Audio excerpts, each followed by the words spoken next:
Hello folks, in this video we are gonna find different integer values of x and it needs to satisfy an equation with absolute values.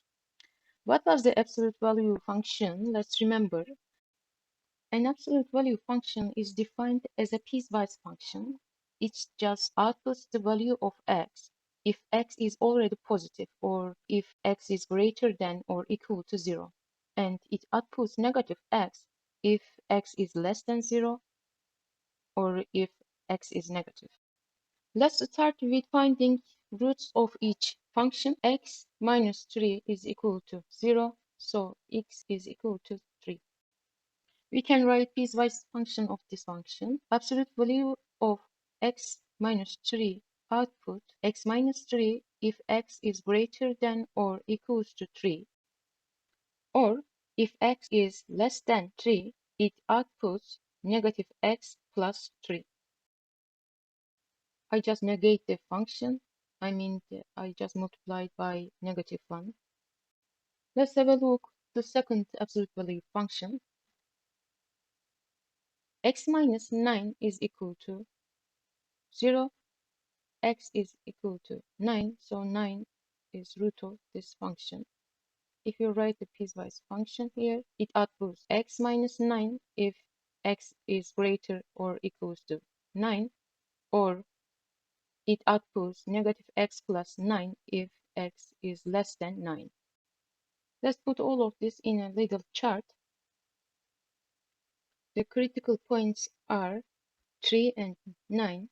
Our intervals are x is less than 3, x is greater than and equal to 3 and less than 9, and x is greater than 9.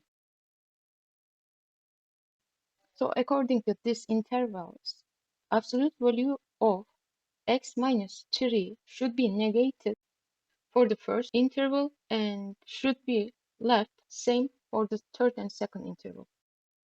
So we could say that we need to negate the function before its root and leave same after its root.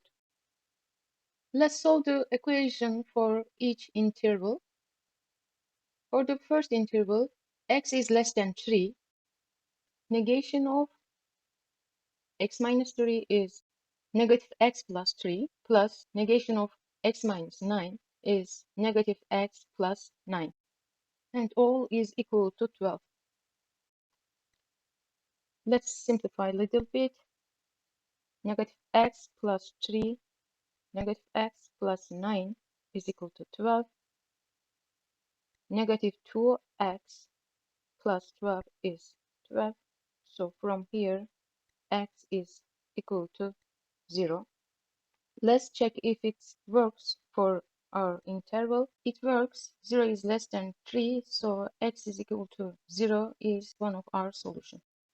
I will need space here. Let's solve equation for the second interval. X is greater than and equals to 3 and less than 9. First, x minus 3 plus negate the second function.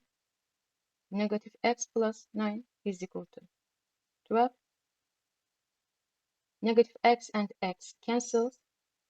6 is not equal to 12, so there is no solution from this interval.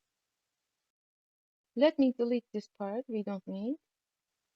Lastly, the third interval, x is greater than 9. Both functions will be positive, so we need to keep same. X minus 3 plus x minus 9.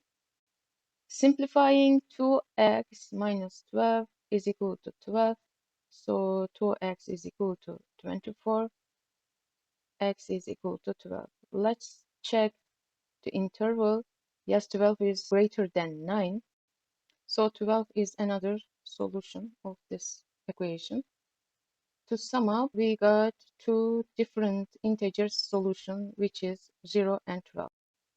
Now I want to change the question a little bit and solve again. Let's see what will happen, how the solution changes. Only difference for the question is now we have x plus 9 instead of x minus 9. Let's begin with finding roots. For the first one, x equals to 3, and for the second one, x is equal to negative 9. So our critical numbers are -9 and +3. Let's make a chart again because it helps us to see the signs.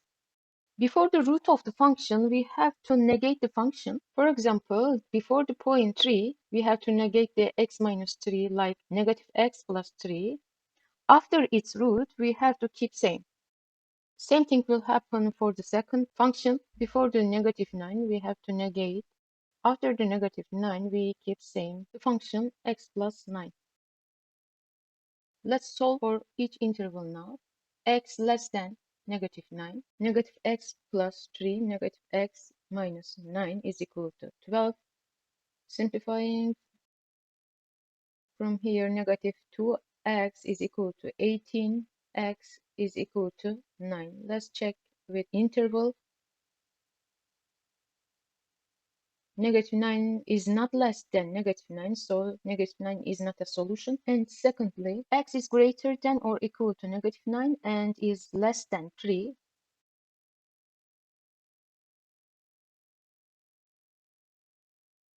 From here, we got 12 equals to 12, which is the if statement.